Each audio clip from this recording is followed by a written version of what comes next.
এইটো অলপমান ভুল বুজাবুজি আছে। কেন্সাৰৰ মাচুলটো ৰাইজে দিব নালাগে। এইটো আয়ুষ্মান ভাৰত কাৰ্ড আৰু আয়ুষ্মান অসম কাৰ্ডত চৰকাৰে পইচাটো দিব।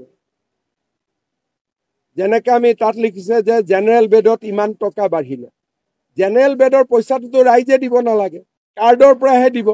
কাৰ্ডৰ পৰা দিলে পইচাটো আমি দিল্লীৰ পৰা পাম। সেইকাৰণে এই কথাটো কালি মই গুৱাহাটীত আজিও কেবিনেট আছে, তাৰ পিছত ক'ম। 10,000 টকা এডভান্স খোজাটো ভুল হৈছে, এইটো আজি মই উইথড্ৰ কৰিব দিছোঁ।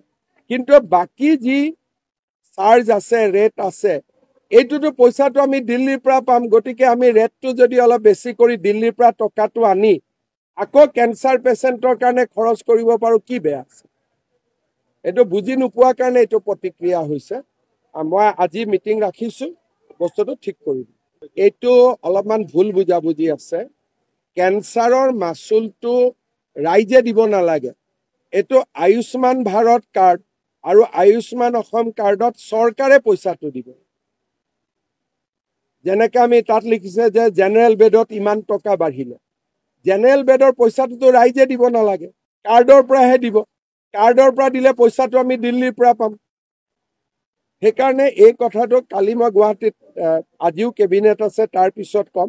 10,000 টকা এডভান্স খোজাটো ভুল হৈছে, এইটো আজি মই উইথড্ৰ কৰিব দিছোঁ।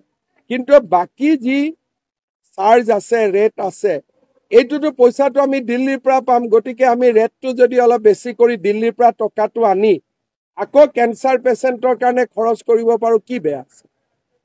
এইটো বুজি নোপোৱাৰ কাৰণে এইটো প্ৰতিক্ৰিয়া হৈছে। মই আজি মিটিং ৰাখিছোঁ, বস্তুটো ঠিক কৰিম। এইটো অলপমান ভুল বুজাবুজি আছে। কেন্সাৰৰ মাচুলটো ৰাইজে দিব নালাগে। এইটো আয়ুষ্মান ভাৰত কাৰ্ড আৰু আয়ুষ্মান অসম কাৰ্ডত চৰকাৰে পইচাটো দিব। যেনেকৈ আমি তাত লিখিছে যে জেনেৰেল বেডত ইমান টকা বাঢ়িলে, জেনেৰেল বেডৰ পইচাটোতো ৰাইজে দিব নালাগে, কাৰ্ডৰ পৰাহে দিব। কাৰ্ডৰ পৰা দিলে পইচাটো আমি দিল্লীৰ পৰা পাম। সেইকাৰণে এই কথাটো কালি মই গুৱাহাটীত আজিও কেবিনেট আছে, তাৰ পিছত ক'ম। 10,000 টকা এডভান্স খোজাটো ভুল হৈছে, এইটো আজি মই উইথড্ৰ কৰিব দিছোঁ।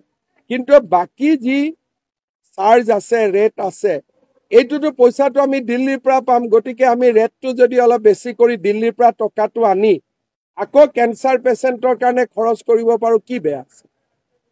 এইটো বুজি নোপোৱাৰ কাৰণে এইটো প্ৰতিক্ৰিয়া হৈছে।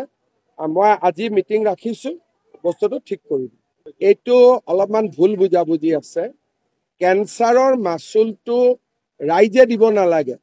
এইটো আয়ুষ্মান ভাৰত কাৰ্ড আৰু আয়ুষ্মান অসম কাৰ্ডত চৰকাৰে পইচাটো দিব। যেনেকৈ আমি তাত লিখিছে যে জেনেৰেল বেডত ইমান টকা বাঢ়িলে, জেনেৰেল বেডৰ পইচাটোতো ৰাইজে দিব নালাগে, কাৰ্ডৰ পৰাহে দিব। কাৰ্ডৰ পৰা দিলে পইচাটো আমি দিল্লীৰ পৰা পাম। সেইকাৰণে এই কথাটো কালি মই গুৱাহাটীত আজিও কেবিনেট আছে, তাৰ পিছত ক'ম। 10,000 টকা এডভান্স খোজাটো ভুল হৈছে, এইটো আজি মই উইথড্ৰ কৰিব দিছোঁ। কিন্তু বাকী যি চাৰ্জ আছে, ৰেট আছে, এইটোতো পইচাটো আমি দিল্লীৰ পৰা পাম। গতিকে আমি ৰেটটো যদি অলপ বেছি কৰি দিল্লীৰ পৰা টকাটো আনি আকৌ কেঞ্চাৰ পেচেণ্টৰ কাৰণে খৰচ কৰিব পাৰোঁ, কি বেয়া আছে?